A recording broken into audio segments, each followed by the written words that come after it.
नमस्कार, मैं हूं प्रखर श्रीवास्तव। हमारे खास कार्यक्रम पूरा सच में आपका स्वागत है। और खबरों की दुनिया में पूरा सच बहुत जरूरी होता है, क्योंकि झूठ से भी खतरनाक होता है अधूरा सच, और उसी तरह खतरनाक होती है अधूरी खबर। इसलिए हर खबर का पूरा सच हम आपको बताएंगे, वो भी तथ्यों, तर्कों और सबूतों के साथ। तो आइए बिना देर किए देखते हैं पूरा सच।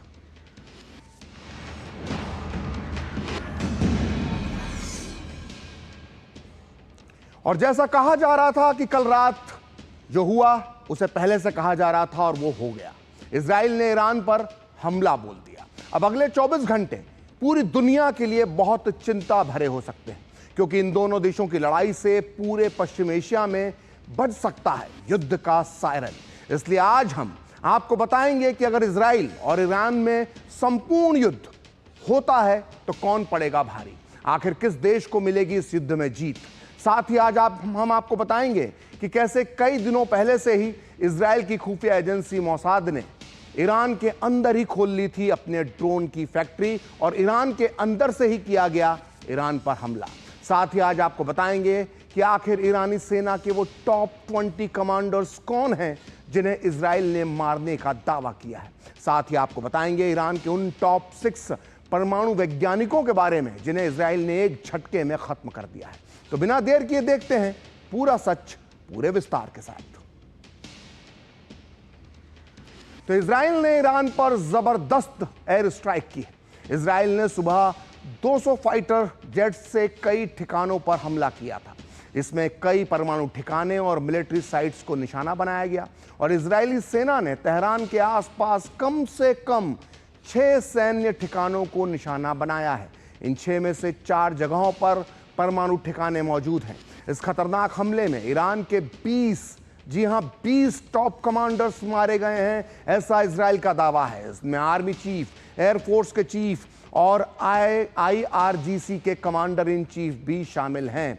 इसके अलावा इजराइल ने इस हमले में ईरान के टॉप 6 परमाणु वैज्ञानिकों को भी मार डाला है। इजरायली वायुसेना के लड़ाकू विमानों ने ईरान के नतांज इलाके में मौजूद उसके सबसे बड़े यूरेनियम फैसिलिटी सेंटर पर रात के समय में हमला किया। इस हमले में सेंटर के उस हिस्से पर भी असर पड़ा जमीन के अंदर बना हुआ था। आप देख सकते हैं इस ग्राफिक्स में Tabriz, Tehran, Kermanshah, अराक, Natanz, Isfahan में हमले किए हैं इजराइल ने इराक पर। और ये हमले एक साथ किए गए, और 6 ठिकाने, जिनमें से 4 ठिकाने जो थे वो परमाणु ठिकाने थे ईरान के, और इनमें भारी नुकसान हुआ है। तो आज दोपहर में इसका बदला लेने के लिए ईरान ने इजराइल पर जवाबी हमला किया और 100 से ज्यादा ड्रोन दागे, लेकिन इजरायली सेना ने दावा किया है कि उन्होंने सभी ड्रोन को मार गिराया है, और अभी तक एक भी ड्रोन इजराइल की सीमा में दाखिल नहीं हो पाया। ईरान के जवाबी हमले की आशंका में इजराइल की प्राइवेट एयरलाइंस कंपनियों ने अपने सभी यात्री विमानों को देश से बाहर जाने की घोषणा की है। इस बीच ईरान की फारस न्यूज की रिपोर्ट के मुताबिक इजराइल ने ईरान पर फिर से हवाई हमले शुरू कर दिए हैं, और ताज़ा खबर यह है कि तबरेज और पूर्वी अजरबैजान में ये हमले किए जा रहे हैं। और इस बीच अमेरिकी राष्ट्रपति डोनाल्ड ट्रंप ने ईरान को चेतावनी दी है। ट्रंप ने कहा है कि ईरान परमाणु समझौता कर ले, वरना और भी बड़ा हमला उसे झेलना होगा। ट्रंप ने यह भी कहा कि अमेरिका दुनिया में सबसे घातक हथियार बनाता है, और इजराइल के पास बहुत सारे ऐसे घातक हथियार हैं। आइए सुनते हैं इजरायली सेना के प्रवक्ता ने क्या कहा। For years, the Iranian regime has called for the destruction of the state of Israel, planning and advancing concrete military plans to do so. Over the past few months, intelligence has shown that Iran is closer than ever to obtaining a nuclear weapon. This morning, the IDF began preemptive and precise strikes targeting the Iranian nuclear program in order to prevent the Iranian regime's ability to build a nuclear bomb in the immediate time frame. We cannot allow the Iranian regime to obtain a nuclear weapon that would be a danger to Israel and the entire world. This operation is for our right to exist here, for our future and for our children's future. The IDF conducted significant preparations for this operation. We are well prepared both in defense and offense to defend ourselves.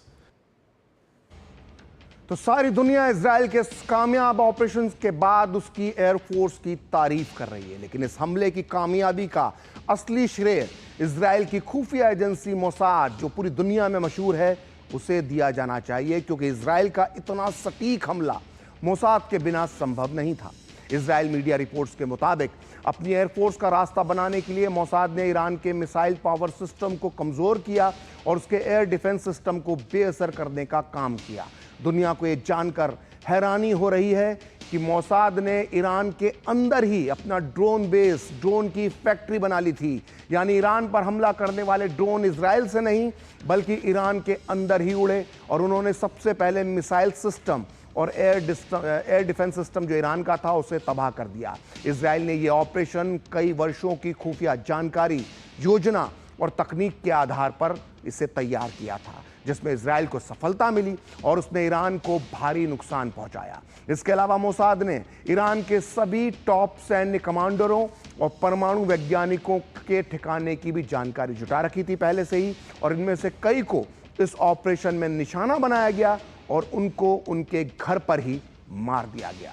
और इस बीच Iran के supreme leader Ayatollah Khamenei ने कहा है कि हमारी सेना Israel को सजा दिए बिना नहीं छोड़ेगी। दरअसल खामनेई इसलिए इतने गुस्से में है क्योंकि इजराइल ने ईरान को करारी चोट दी है। इस हमले में इजराइल ने ईरान की nuclear sites, ballistic missiles facilities के साथ ही टॉप सैन्य कमांडरों और टॉप परमाणु वैज्ञानिकों को भी मार गिराया है। इस बीच इजराइल के रक्षा मंत्री काट्ज ने कहा है कि IRGC के ज्यादातर टॉप कमांड अधिकारियों को मार दिया गया है। उन्होंने कहा कि यह हमला तब किया गया जब ये अधिकारी एक अंडरग्राउंड कमांड सेंटर में इकट्ठा हुए थे। आइए अब हम आपको बताते हैं कि इन हमलों में मारे गए VVIP हस्तियां कौन हैं और इनकी पूरी प्रोफाइल क्या है। तो देखिए, इजराइल ने हमले में ईरान के आर्मी चीफ मोहम्मद बागेरी को मार दिया है। जनरल बाघेरी की मौत की पुष्टि ईरान के आधिकारिक प्रसारक प्रेस टीवी ने भी की है। आपको बता दें कि जनरल बाघेरी ईरान में चीफ ऑफ स्टाफ थे ईरान के, जिसे सर्वोच्च रैंकिंग वाला सैन्य अधिकारी का पद कहा जाता है। और जनरल बाघेरी के अंडर में ईरान की नियमित सेना यानी आर्टिश के अलावा IRGC भी आती थी। और जनरल बाघेरी की ईरान की सेना से 1989 से वो जुड़े रहे, जब ईरान ने इस्लामिक गणराज्य की स्थापना की गई थी। माना जाता है कि बाघेरी उन छात्रों में से एक थे जिन्होंने 1989 में अमेरिकी दूतावास पर हमला किया था और उस पर कब्जा कर लिया था। लेकिन अब जनरल बाघेरी का खेल खत्म हो गया है। आइए अब बात करते हैं इजराइल के दूसरे बड़े शिकार की, और वो नाम है IRGC के कमांडर इन चीफ हुसैन सलामी का, जिनकी इजरायली हमले में मौत हो गई है। 2019 में सुप्रीम लीडर अली खामनेई ने उन्हें IRGC का कमांडर इन चीफ नियुक्त किया था। सलामी अपनी गर्म बयानबाजी के लिए जाने जाते थे। वो अपने बयानों में हमेशा अमेरिका, इजराइल और सऊदी अरब को निशाने पर लेते थे। और ईरान के supreme leader Ayatollah Ali Khamenei ने हुसैन सलामी की मौत के बाद मोहम्मद पाकपुर को IRGC का नया चीफ बना दिया है। इसके अलावा ईरान के सर्वोच्च नेता अली खामनेई के शीर्ष सलाहकार अली शमखानी की भी इजरायली हवाई हमलों में मौत हो गई है। शमखानी बहुत बड़े व्यक्ति थे ईरान के लिए। शमखानी की मौत अली खामनेई के लिए इसलिए एक बहुत बड़ा झटका है। शमखानी उनके बेहद करीबी माने जाते थे। शमखानी 1997 से लेकर 2005 तक ईरान के रक्षा मंत्री रहे थे और 2001 में इन्होंने ईरान के राष्ट्रपति पद का चुनाव भी लड़ा था। और इस हमले में सिर्फ सैन्य अधिकारी नहीं बल्कि ईरान के टॉप परमाणु वैज्ञानिक भी मारे गए हैं। और इनमें सबसे खास हैं डॉक्टर मोहम्मद मेहदी तेहरानची, जो ईरान के परमाणु प्लान के मास्टरमाइंड थे और तेजी से ईरान को परमाणु शक्ति बनाने में जुटे हुए थे। एक तरह से वो ईरान के परमाणु कार्यक्रम के सबसे प्रमुख, सबसे आला दर्जे के वैज्ञानिक थे। इसके अलावा इजराइल के हमले में ईरान के दूसरे बड़े परमाणु वैज्ञानिक फरदून अब्बासी को भी मौत मिली है। अब्बासी ईरान के परमाणु ऊर्जा संगठन के पूर्व प्रमुख थे। वो ईरान के परमाणु कार्यक्रम के आर्किटेक्ट माने जाते थे और संयुक्त राष्ट्र ने अब्बासी पर परमाणु हथियारों का विकास करने की वजह से प्रतिबंध लगा रखा था। इजराइल को अब्बासी की कितने दिनों से तलाश थी, इसका अंदाजा आप इसी बात से लगा सकते हैं कि इजराइल ने आज से 15 साल पहले 2010 में एक बम हमले में अब्बासी को मारने की कोशिश की थी, लेकिन वो तब बाल बाल बच गए थे। लेकिन इस बार उनकी जान नहीं बची और उनकी मौत हो गई। आपको बता दें कि इजराइल ने अपने ताज़ा हमले में एक दो नहीं बल्कि ईरान के 6 प्रमुख परमाणु साइंटिस्ट मारे हैं। इनमें डॉक्टर मोहम्मद मेहदी तेहरानची और फरदुन अब्बासी के अलावा अब्दुल हमीद मिनोचहर, अहमद रजा जुल्फघारी, सैयद अमीर हुसैन फ़की और मोतलाबी जादेह जैसे बड़े बड़े वैज्ञानिक शामिल हैं। और माना जा रहा है कि इस हमले से ईरान का जो परमाणु कार्यक्रम है वो कई सालों के लिए पिछड़ गया है। तो ये कोई पहली बार नहीं है जब इजराइल ने ईरान के परमाणु वैज्ञानिकों को निशाना बनाया है। पिछले 18 सालों में इजराइल ने ईरान के कई टॉप न्यूक्लियर साइंटिस्टों को मौत के घाट उतारा है।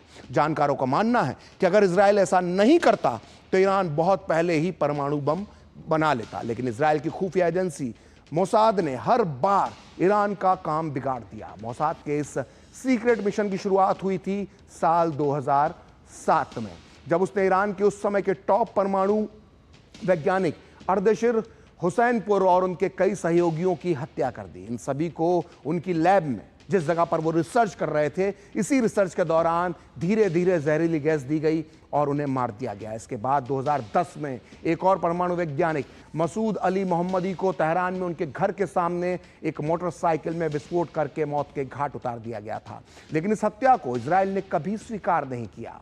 इसी तरह ईरान के एक और परमाणु वैज्ञानिक माजिद शहरयारी की भी जो बहुत काबिल परमाणु वैज्ञानिक थे, उनकी नवंबर 2010 को तेहरान में जब वो कार से कहीं जा रहे थे तभी मोटरसाइकिल सवार अज्ञात हत्यारों ने उनकी कार में मैग्नेट बम लगा दिया और उनकी कार के परखच्चे उड़ गए।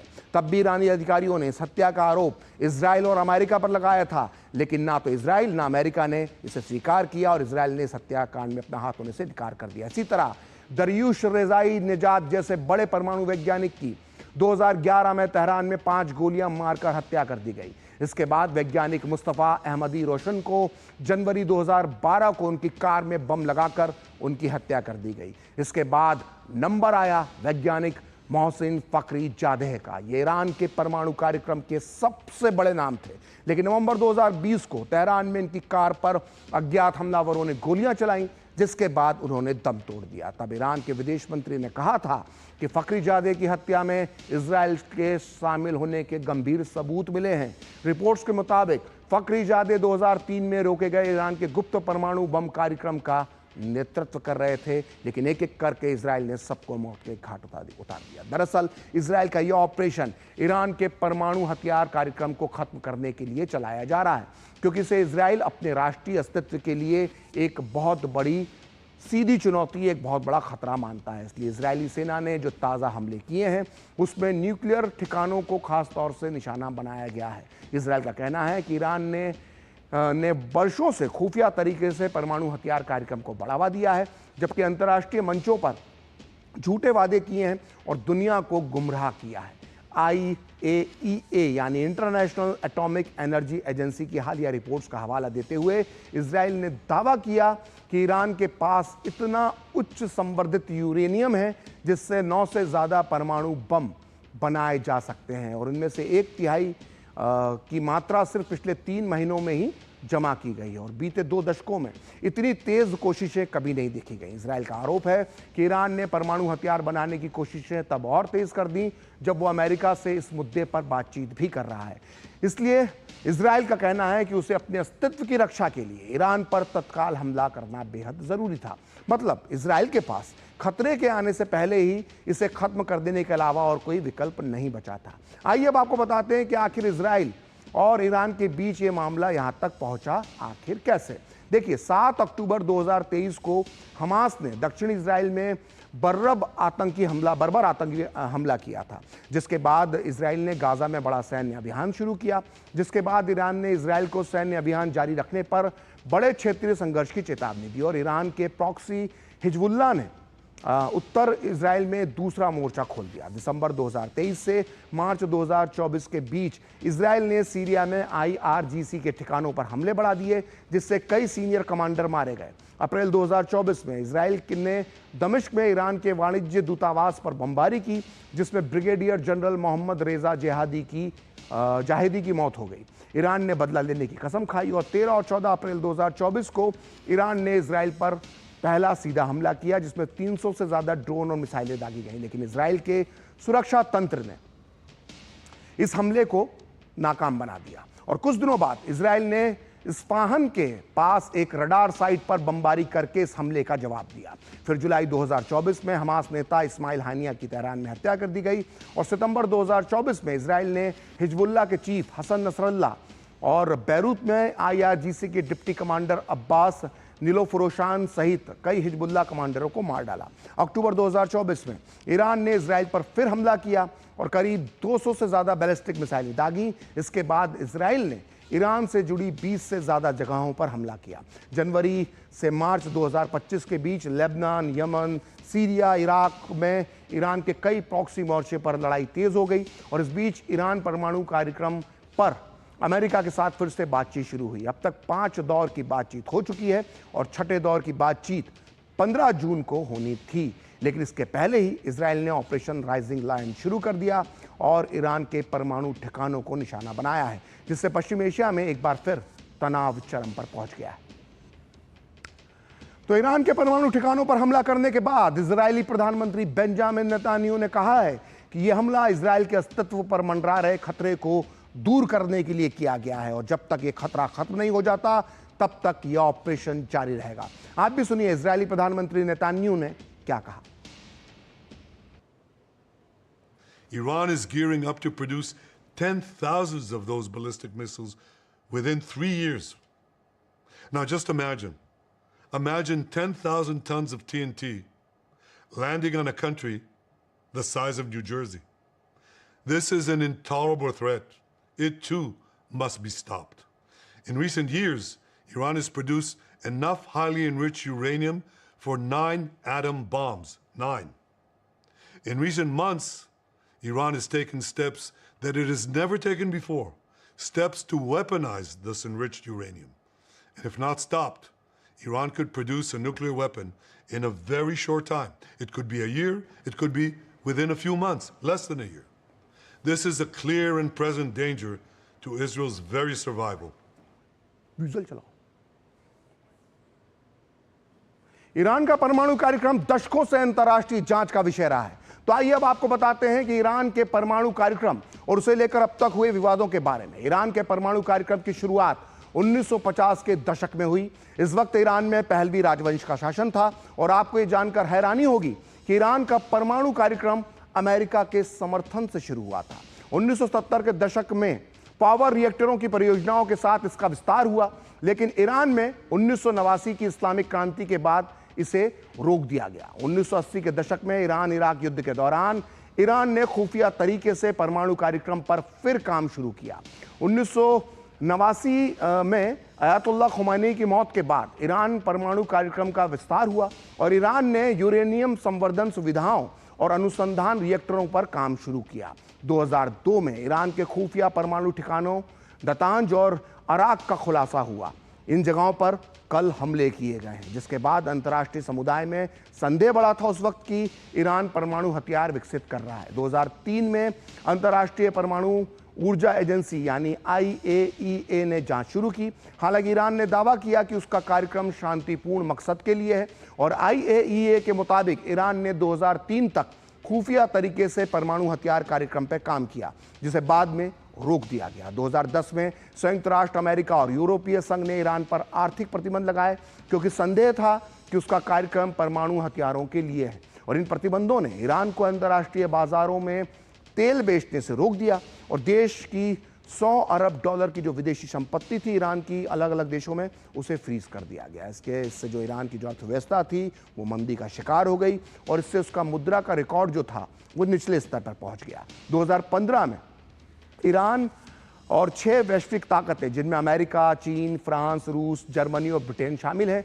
ये देश कई साल की बातचीत के बाद ईरान के साथ joint comprehensive plan of action यानी JCPOA पर सहमत हुए थे। इसके बाद ईरान ने अपने परमाणु कार्यक्रम को सीमित करने और IAEA की निगरानी स्वीकार करने के बदले प्रतिबंधों में राहत हासिल की। 2018 में राष्ट्रपति ट्रंप ने अपने पहले कार्यकाल के दौरान अमेरिका को इस समझौते से यह कहते हुए दूर कर लिया था कि एक बुरा सौदा था, क्योंकि ये स्थायी नहीं था। ईरान पर फिर से कड़े प्रतिबंध लगाए गए और इसके जवाब में ईरान ने समझौते की शर्तों का उल्लंघन शुरू कर दिया। 2020 से 2023 के दौरान ईरान ने यूरेनियम संवर्धन को तेज कर दिया।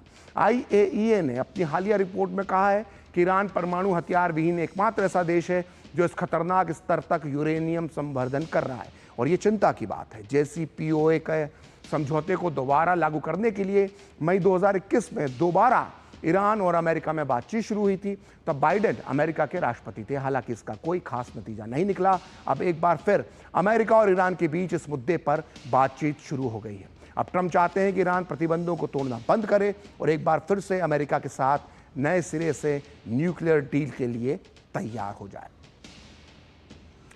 उधर ईरान लगातार कहता रहा है कि उसका न्यूक्लियर प्रोग्राम नागरिक उद्देश्य के लिए है, बिजली बनाने के लिए। इजरायली हमले पर ईरान ने भी कड़ी प्रतिक्रिया दी है और ईरानी सेना ने कहा है कि अमेरिका और इजरायल को इन हमलों के लिए भारी कीमत चुकानी पड़ेगी। ईरान के विदेश मंत्री ने इसे युद्ध की घोषणा करार दिया है और साथ ही ईरानी ने जवाबी कार्रवाई करते हुए इजरायल पर 100 ड्रोन हमले किए हैं। हालांकि इजरायल ने अपनी सीमा में घुसने से पहले ही इन सभी ड्रोन्स को मार गिराने का दावा किया है। इस बीच भारत में इजरायल के राजदूत रुवेन अजार ने भी कहा है कि ईरान ने ड्रोन हमले किए हैं। आप भी सुनिए उन्होंने इस बारे में क्या कहा।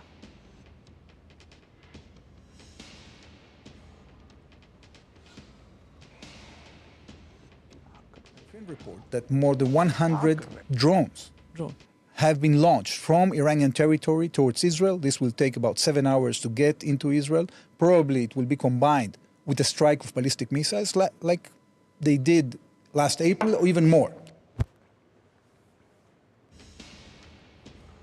इस बीच अमेरिकी राष्ट्रपति डोनाल्ड ट्रंप ने ईरान को कड़ी चेतावनी देते हुए कहा है कि अगर तेहरान ने जल्द समझौता नहीं किया तो उसे विनाशकारी परिणाम भुगतने होंगे। ओमान में प्रस्तावित अमेरिका ईरान प्रतिनिधियों की वार्ता से पहले ईरान पर हुए इस हमले का भी ट्रंप ने समर्थन किया है। उन्होंने कहा कि मैंने ईरान को बार बार समझौते का मौका दिया, लेकिन अब अगर उन्होंने और देर की तो जो होने वाला है वो उसकी कल्पना से भी ज़्यादा होगा, भयानक होगा।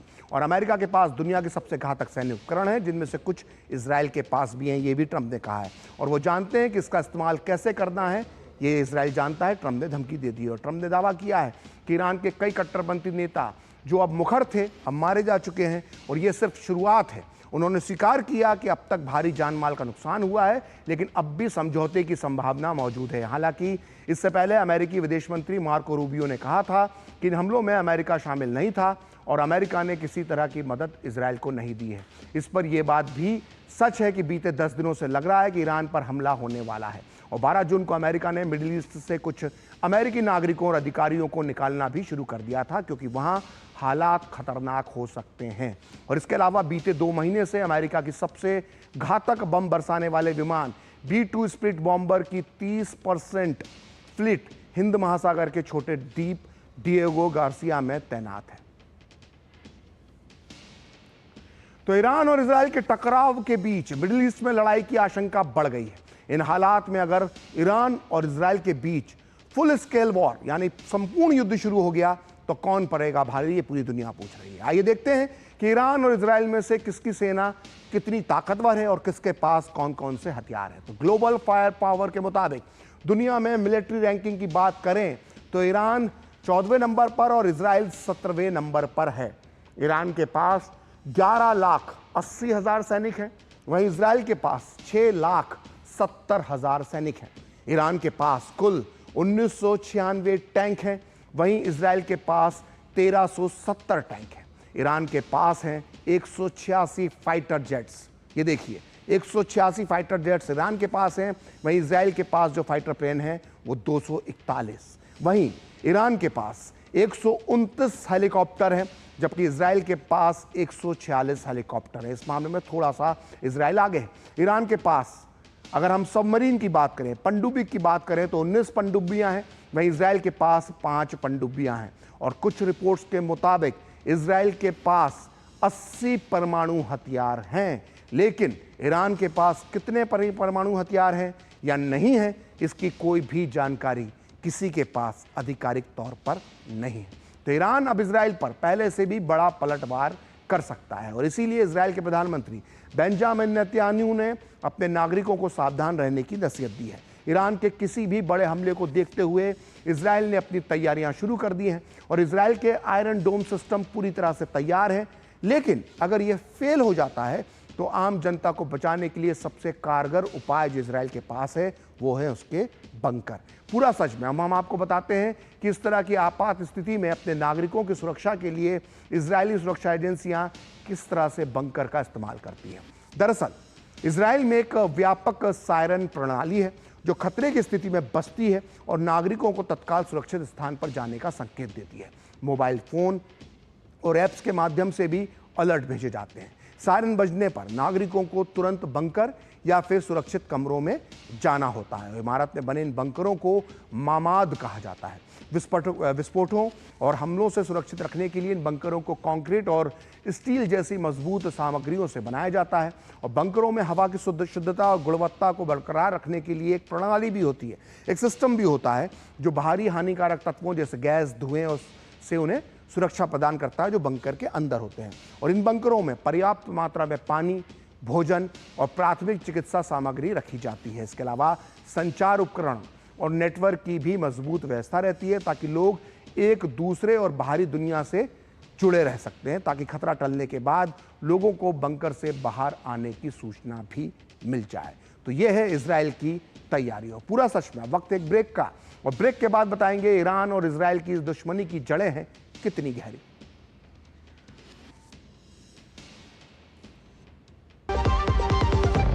सस्ते वाले दाल मसाले स्वाद हुआ बेकार। MDH की हल्दी मिर्ची धनिया करे कमाल। ये रंग दे, ये खुशबू दे, ये तीखा, ये कम पड़े। क्या निराला MDH मसाला।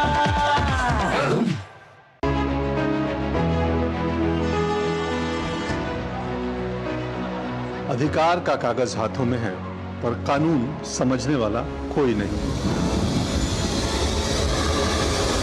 नालसा की जागृति यूनिट सिर्फ कानून की किताबों तक नहीं, लोगों तक ले जाती है।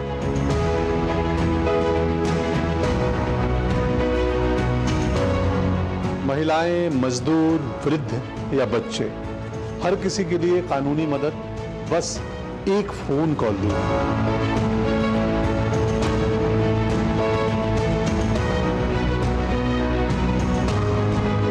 न्याय सिर्फ कचहरियों में नहीं मिलता, वो मिलता है जागरूकता से। हेल्पलाइन 15100। अपना हक समझिए और न्याय पाइए बिना डर, बिना देरी। नालसा, न्याय हर घर तक, न्याय सबके लिए।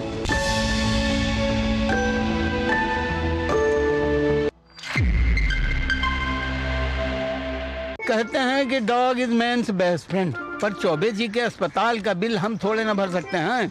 उस दिन कहने लगे नी रिप्लेसमेंट, 4 लाख का खर्चा आया। अच्छा हुआ हेल्थ इंश्योरेंस था, वरना तुम कंजूसों से मांगना पड़ता। अरे जियो चौबे जी, अच्छा किया इंश्योरेंस लिया। जब धरती चीर कर निकलता है लोहे का पत्थर और मिलता है मोंगिया के जोश से, फिर तपता है, पिघलता है और बनता है फौलाद। अब होता है सरिया सारी खूबियों के साथ। मोंगिया स्टील, मजबूत देश का मजबूत सरिया। जो लक्ष्य चुना था समझ आने लगा है।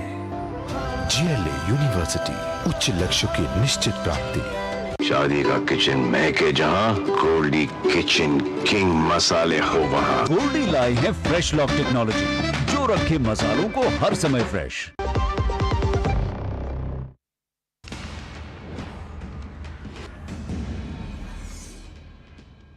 ब्रेक के बाद पूरा सच में आपका फिर से स्वागत है। और ईरान और इजराइल की दुश्मनी की जड़ें कितनी गहरी हो चुकी हैं कि दोनों देश एक दूसरे का वजूद ही मिटा देना चाहते हैं।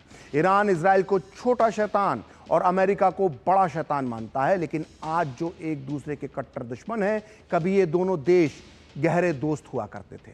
आइए आपको सुनाते हैं ईरान और इजराइल की दोस्ती और दुश्मनी की पूरी कहानी। तो देखिए, ईरान में 79 की इस्लामिक क्रांति के पहले तक इजराइल के साथ उसके संबंध बहुत दोस्ताना थे। इस्लामिक क्रांति से पहले तक ईरान में पहलवी राजवंश का शासन था। उस वक्त ईरान पश्चिम एशिया में अमेरिका का एकमात्र सहयोगी होता था। 1948 में जब इजराइल बना तो उस वक्त तुर्की के बाद ईरान ही था जिसने इजराइल को मान्यता दी थी और ऐसा करने वाला वो दूसरा मुस्लिम देश था। 1967 में अरब इजराइल युद्ध के दौरान ईरान ने चोरी छुपे इजराइल को पेट्रोल और डीजल उपलब्ध करवाया था। 1979 में इजराइल ने ईरान को $1 बिलियन का कर्ज भी दिया था, लेकिन 1979 में शिया इस्लामिक धर्मगुरु अयतुल्लाह खुमैनी के क्रांति ने ईरान के शासक शाह पहलवी को उखाड़ फेंका और ईरान को एक इस्लामिक देश बना दिया गया।